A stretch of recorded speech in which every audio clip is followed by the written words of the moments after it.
Dears welcome back to Aegon learning. അപ്പോൾ 10 minute കൊണ്ട് electro കെമിസ്ട്രിയിലെ 10 mark വാങ്ങാൻ പറ്റുന്ന ഓണം എക്സാമിന് 10 മാർക്ക് സ്കോർ ചെയ്യാൻ പറ്റുന്ന 3 ക്വസ്റ്റ്യൻ നമ്മൾ ഇങ്ങ് ഡിസ്കസ് ചെയ്യാണ്. ഇതാ നോക്കിക്കേ, തുടങ്ങുകയാണ്. Okay, first question.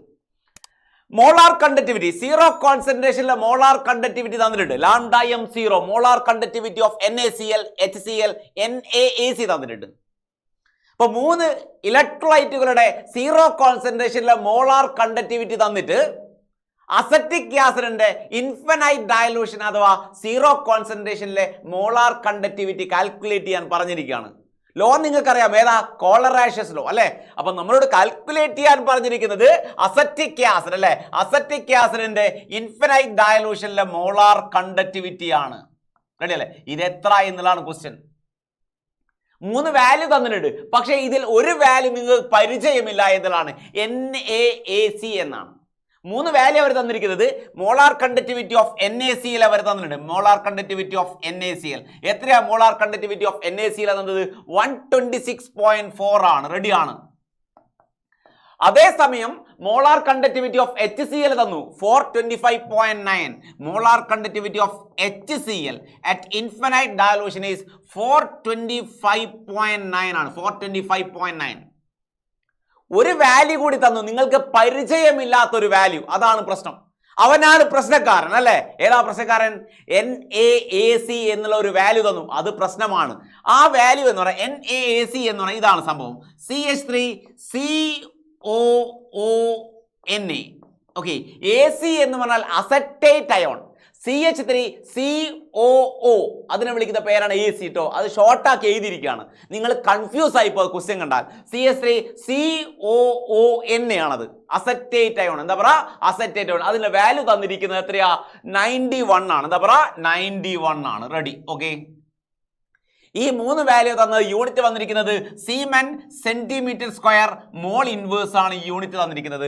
നമുക്ക് കാണേണ്ടത് അസറ്റിക് ഗ്യാസിന്റെ ഇൻഫിനൈറ്റ് ഡയലൂഷനിലെ മോളാർ കണ്ടക്ടിവിറ്റി ആണ്. അസറ്റിക് ഗ്യാസിന്റെ ഇൻഫിനൈറ്റ് ഡയലൂഷനിലെ മോളാർ കണ്ടക്ടിവിറ്റി എങ്ങനെ കാൽക്കുലേറ്റ് ചെയ്യാന്ന് പറഞ്ഞാൽ, അസറ്റിക് ഗ്യാസിന്റെ ഇൻഫിനൈറ്റ് ഡയലൂഷനിലെ മോളാർ കണ്ടക്ടിവിറ്റി എന്ന് പറഞ്ഞാൽ ഇൻഫിനൈറ്റ് ഡയലൂഷനിലെ മോളാർ കണ്ടക്ടിവിറ്റി CH3COH ഇൻഫിനൈറ്റ് ഡയലൂഷനിലെ മോളാർ കണ്ടക്ടിവിറ്റി എന്ന് പറഞ്ഞാൽ അസറ്റേറ്റ് അയോണിന്റെ കണ്ടക്ടിവിറ്റി പ്ലസ് അസറ്റേറ്റ് അയോണിന്റെ കണ്ടക്ടിവിറ്റി പ്ലസ് H+ അയോണിന്റെ കണ്ടക്ടിവിറ്റി ആണ്. അസറ്റേറ്റ് അയോണിന്റെ കണ്ടക്ടിവിറ്റി പ്ലസ് H+ അയോണിന്റെ കണ്ടക്ടിവിറ്റി. ഇതാണ് കോളറാഷ്യസ് ലോ പറയുന്നത്. Molar conductivity of an electrolyte at infinite dilution is the sum of ionic conductivity of cations and anions. Ready? അപ്പോൾ നമ്മൾ നോക്കേണ്ടത് തന്നിരിക്കുന്ന വാല്യൂവിൽ അസറ്റേറ്റ് അയോൺ എവിടെയാണുള്ളത് നോക്കുക. തന്നിരിക്കുന്ന ഡാറ്റയിൽ അസറ്റേറ്റ് അയോൺ എവിടെയാണുള്ളത് നോക്കുക. എവിടെ അസറ്റേറ്റ് അയോൺ ഉള്ളത്? മക്കൾ പറഞ്ഞേ. അസറ്റേറ്റ് അയോൺ ഉള്ളത് ഇവിടെയാണ്. ഇതാണ് അസറ്റേറ്റ് അയോൺ. റെഡി അല്ലേ? ഇവിടെയാണ് അസറ്റേറ്റ് അയോൺ ഉള്ളത്. ഇനി തന്നിരിക്കുന്ന വാല്യൂവിൽ H+ അയോൺ എവിടെയാണുള്ളത് നോക്കുക. H+ അയോൺ ഉള്ളത് ഇവിടെയാണ്. റെഡി അല്ലേ? യെസ്. അപ്പൊ ഇതിന് ഇക്വേഷൻ നമ്പർ 1 എന്ന് കൊടുക്കുക, ഇതിന് ഇക്വേഷൻ നമ്പർ 2 എന്ന് കൊടുക്കുക. 2 എന്ന് കൊടുത്തു. ഇതിന് ഇക്വേഷൻ നമ്പർ 3 എന്ന് കൊടുത്തു.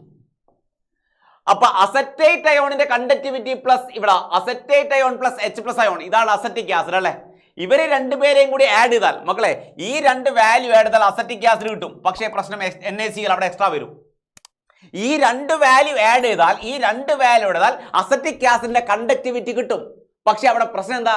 അവിടെ എക്സ്ട്രാ വരുന്ന ആരെ വാല്യൂ? Naയുടെയും Clയുടെയും വാല്യൂ എക്സ്ട്രാ വരും. അത് പോകണമെങ്കിൽ മൂന്നാമത്തെ ഇക്വേഷൻ മൈനസ് ചെയ്താൽ മതി. ക്ലിയർ ആണ്? അസറ്റേറ്റ് അയോണിന്റെ കണ്ടക്ടിവിറ്റി പ്ലസ് H+ അയോണിന്റെ കണ്ടക്ടിവിറ്റി ആണ് അസറ്റിക് ആസിഡിന്റെ conductivity. Acetate ion acetate ion ഇവിടെയുണ്ട്. കാണുന്നുണ്ടോ? അസറ്റേറ്റ് അയോൺ ഇവിടെയുണ്ട്, H+ അയോൺ ഇവിടെയുണ്ട്. ഇവരെ രണ്ടുപേരെയും ആഡ് ചെയ്താൽ അസറ്റിക് ആസിഡായി മാറി. പക്ഷേ എക്സ്ട്രാ വരുന്ന ആരാ? NaCl ആണ്. അത് പോകണമെങ്കിൽ മൂന്നാമത്തെ ഇക്വേഷൻ മൈനസ് ചെയ്താൽ മതി. സോ അസറ്റിക് ആസിഡിന്റെ കണ്ടക്ടിവിറ്റി എന്ന് പറഞ്ഞാൽ 91 plus 425.9 minus 126.4. That's equal to 390.5 Siemen centimeter square mole inverse. Right? Clear ആണ്. അപ്പോൾ ഒരു ക്വസ്റ്റ്യൻ ക്ലിയർ ആണ്. രണ്ടാമത്തെ ക്വസ്റ്റ്യനിലേക്ക് കിടക്കുകയാണ്. അടുത്ത ക്വസ്റ്റ്യൻ നമുക്ക് വരുന്നത് calculate EMF of the cell. ഈ EMF കാൽക്കുലേറ്റ് ചെയ്യാൻ പറഞ്ഞിരിക്കുകയാണ്. തന്നിരിക്കുന്നത് ഒരു സെല്ല് തന്നിട്ടുണ്ട്. സെല്ലിന്റെ കോൺസെൻട്രേഷൻ മക്കൾ നോക്കി, ഇവിടെ കോൺസെൻട്രേഷൻ 0.1 ആണ്, ഇവിടെ 0.001 ആണ്. അപ്പൊ കാഥോഡിന്റെയും ആനോഡിന്റെയും കോൺസെൻട്രേഷനിൽ ഡിഫറൻസ് ഉണ്ടെങ്കിൽ നമ്മൾ ഉപയോഗിക്കുന്നത് നേഴ്സ് ഇക്വേഷൻ ആണ്. എന്ത്? EMF കാൽക്കുലേറ്റ് ചെയ്യാൻ. സോ ഈ EMF ഈക്വൽ ടു നമ്മൾ ഇക്വേഷൻ എഴുതാം.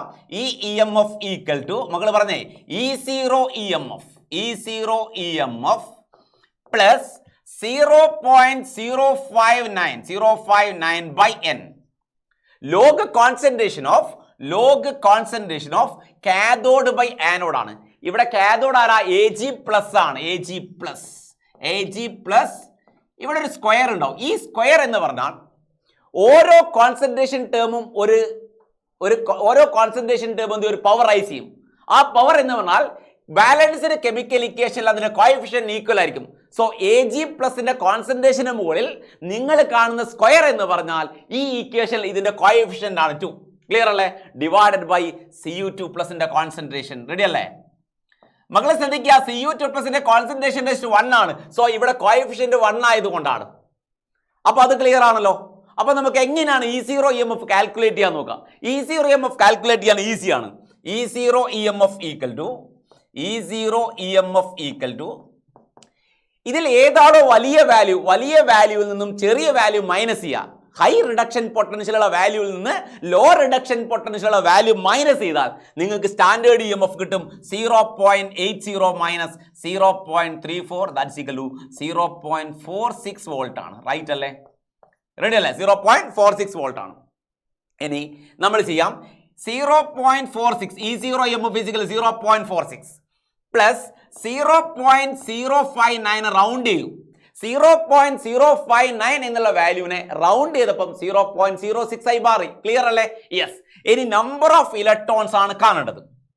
നമ്പർ ഓഫ് ഇലക്ട്രോൺസിനെ എങ്ങനെയാ കാണുക എന്ന് പറഞ്ഞാൽ മക്കൾ ശ്രദ്ധിക്കുക, ഇതാ കോഎഫിഷ്യന്റിനെ ചാർജ് കൊണ്ട് മൾട്ടിപ്ലൈ ചെയ്താൽ മതി. 2 into 1 that's equal to 2. കാഥോഡിൽ എത്രയാണോ നമ്പർ ഓഫ് ഇലക്ട്രോൺ അത് തന്നെയായിരിക്കും ആനോഡിൽ. ഇവിടെ കോഎഫിഷ്യന്റിനെ ചാർജ് കൊണ്ട് മൾട്ടിപ്ലൈ ചെയ്യുക. 1 into 2 that's equal to 2. So 0.06 by 2. Log Ag പ്ലസിന്റെ കോൺസെൻട്രേഷന്റെ സ്ക്വയർ ആ ലോഗ് 0.1 സ്ക്വയർ. 0.1 എന്ന് പറഞ്ഞാൽ 10⁻⁻1 ആണ്. 0.1 equal to 10⁻⁻1. So 10⁻⁻1 whole square divided by 10⁻⁻4 ആണ്. 10⁻⁻4 right? 10⁻⁻4. അപ്പൊ മക്കൾ ഓക്കെയാണ്. അപ്പൊ 10⁻⁻2 10⁻⁻4 കട്ട് ചെയ്താൽ 10⁻⁻2 ആണ്. ഈ 10⁻⁻2 ന്യൂമറേറ്ററിലേക്ക് പോയാൽ 10⁻+2 ആയി മാറും. ക്ലിയർ അല്ലേ? അപ്പൊ നമ്മളെ വാല്യൂ കിട്ടുക 0.46 പ്ലസ് 0.06 by 2 log 10⁻². log 10⁻² എന്ന് പറഞ്ഞാൽ 2 ആണ്. log 10⁻m equal to m ആണ്. സോ log 10⁻² ഈക്വൽ എത്രയാ? 2 ആണ്. സോ നമ്മൾ കട്ട് ചെയ്തു, 0 കട്ട് ചെയ്തു അല്ലെ? 0 കട്ട് ചെയ്തു. ക്ലിയർ അല്ലേ? അപ്പൊ 0.46 plus 0.06 that is equal to 0.52 volt. Right? Clear അല്ലേ? അപ്പൊ നമുക്ക് കോൺസെൻട്രേഷൻ ഈക്വൽ അല്ല എങ്കിൽ ഇവിടെ 0.1 ഇവിടെ 0.0001 ആണ്. സോ കോൺസെൻട്രേഷൻ ഡിഫറെന്റ് ആണെന്ന് കണ്ടപ്പോൾ തന്നെ നമുക്ക് മനസ്സിലായി അവിടെ നമ്മൾ ഉപയോഗിക്കേണ്ട ഇക്വേഷൻ നേഴ്സ് ഇക്വേഷൻ ആണെന്ന് മനസ്സിലായി. ക്ലിയർ അല്ലേ? യെസ്. അപ്പൊ നേഴ്സ് ഇക്വേഷൻ ചെയ്യുന്നേരം ഇവിടെ വന്നിരിക്കുന്ന സ്ക്വയർ എന്താണ് എന്ന് ചോദിച്ചാൽ മക്കൾ മനസ്സിലാക്കുക, each concentration terms raised a power that's equal to coefficient of balanced chemical equation or balanced redox equation. ready അല്ലേ? യെസ്. അപ്പൊ 10⁻⁻1 10⁻⁻1 ആണ്. 10⁻⁻1 ഹോൾ സ്ക്വയർ ഡിവൈഡഡ് ബൈ 10⁻⁻4 ആണ്. കട്ട് ചെയ്തപ്പോൾ 10⁻², 10⁻⁻4 കട്ട് ചെയ്തു 10⁻². 10⁻² ന്യൂമറേറ്ററിലേക്ക് പോയപ്പോൾ 10⁻² ആയി മാറി. ലോഗ് 10⁻² ഈക്വൽ 2 ആണ്. യെസ്. അപ്പൊ ക്ലിയർ അല്ലേ? ഇതൊക്കെ അല്ലേ? ഇവിടെ E0 EMF കാൽക്കുലേറ്റ് ചെയ്യുന്നാൽ E0 cathode minus E0 anode ആണ്. E0 കാഥോഡ് ഏതാണെന്ന് മനസ്സിലാക്കുക. ആർക്കാണോ റിഡക്ഷൻ പൊട്ടൻഷ്യൽ കൂടുതലുള്ളത് അത് കാഥോഡും, ആർക്കാണോ റിഡക്ഷൻ പൊട്ടൻഷ്യൽ കുറവുള്ളത് അത് ആനോഡും. റൈറ്റ്. യെസ്. അടുത്ത ക്വസ്റ്റ്യൻ, മൂന്നാമത്തെ ക്വസ്റ്റ്യനിലേക്ക് പോകാം. ഒരു റൂഫ് മേക്ക് ചെയ്തിരിക്കുന്നത് 4 മെറ്റൽ ഷീറ്റ്സ് കൊണ്ടാണ്. Roof made up of 4 metal sheets. Reduction potential തന്നിട്ടുണ്ട്. കോപ്പറിന്റെ റിഡക്ഷൻ പൊട്ടൻഷ്യൽ 0.34 ആണ്, സിങ്കിൻ്റെത് -0.76 ആണ്, ഈ സിൽവറിൻ്റെ 0.80 ആണ്, ആൻഡ് നിക്കലിൻ്റെത് -0.78 ആണ്. 78 റെഡി. 4 വാല്യൂസ് തന്നിട്ടുണ്ട്. ലിസൺ, 4 വാല്യൂസ് അവർ കൊടുത്തിട്ടുണ്ട്. ഏതൊക്കെയാ? കോപ്പർ കൊടുത്തിട്ടുണ്ട്, സിങ്ക് കൊടുത്തിട്ടുണ്ട്, സിൽവർ കൊടുത്തിട്ടുണ്ട്. ക്ലിയർ അല്ലേ? യെസ്. അതിൽ മക്കളൊരു സെക്കൻഡ്, ഇതിലൊരു വാല്യൂ വരുന്നുണ്ട്, -0.59 വോൾട്ട് ആക്കുന്നത്, -0.59 വോൾട്ട്. Okay, 4 values. അപ്പോൾ ശ്രദ്ധിക്കുക, കോപ്പർ 0.34 ആണ്, സിങ്ക് -0.76 ആണ്, സിൽവർ 0.80 ആണ്, നിക്കൽ എത്രയാ? -0.59 വോൾട്ട് ആണ്. First question, which metal is easily choroid എന്നാണ്. ആരാണ് പെട്ടെന്ന് തുരുമ്പ് പിടിക്കുക? ആർക്കാണ് പെട്ടെന്ന് തുരുമ്പ് പിടിക്കുക, കൊറോയിഡ്, റസ്റ്റ് വരിക എന്നാണ് ക്വസ്റ്റ്യൻ. ഏത് മെറ്റലിനാണോ ലോവസ്റ്റ് റിഡക്ഷൻ പൊട്ടൻഷ്യൽ ഉള്ളത് ആ മെറ്റൽ ഈസി ആയിട്ട് കൊറോയിഡ് ചെയ്യും. That metal is highly reactive. Lowest reduction potential, that metal is easily get oxidized, and that metal is highly reactive, and easily corroid. So ഏത് മെറ്റലാണ് easy ആയിട്ട് choroid ചെയ്യുക എന്ന് വെച്ചാൽ lowest reduction potential ഉള്ള zinc ആണ് easy ആയിട്ട് choroid ചെയ്യുക, right? ഏത് മെറ്റലിനാണോ റിഡക്ഷൻ പൊട്ടൻഷ്യൽ കുറവുള്ളത് അത് ഈസി ആയിട്ട് കൊറോയിഡ് ചെയ്യും, right? Next, which metal is easily get reduced? Reduction potential high ഉള്ള വാല്യൂ, റിഡക്ഷൻ പൊട്ടൻഷ്യൽ ഹൈ ഉള്ള മെറ്റൽ. ഏത് മെറ്റലിനാണോ റിഡക്ഷൻ പൊട്ടൻഷ്യൽ ഹൈ ഉള്ളത്, മക്കൾ നോക്കി, ഏത് മെറ്റലിനാ ഹയസ്റ്റ് റിഡക്ഷൻ പൊട്ടൻഷ്യൽ? സിൽവർ ആണ്. So silver is easily get reduced, right?